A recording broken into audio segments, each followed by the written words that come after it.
Derek with the Eliminex. It's not the prettiest job, but this is good for an emergency. Just stick everything in place and put the metal there, put everything in place, and then this will definitely hold up for a season, and then I can come back and finish this up. I prefer to use take all this metal out and then use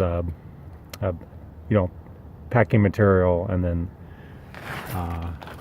non-expandable foam, and that'll be a really clean repair, because right now it's like you can't get the vinyl to butt up against the shingles, and you want it to kind of blend in. But right now this will keep squirrels from getting in. We're already trapped. Look at that big hole. That's just natural. That's not even a damage. That's just how the house was built. The gutters ended, and then it goes right into the gutters. They put a new roof on, and then they put a new solar panels. So now the squirrels are taking over. I've caught about 6 so far, and it was time to get this hole done.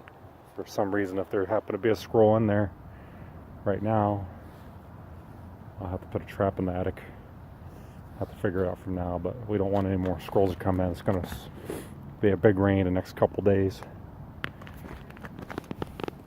So we just want to make sure we got this all covered, so in case it does snow within a week or two, I'll have this. I don't have to worry about coming up on this roof.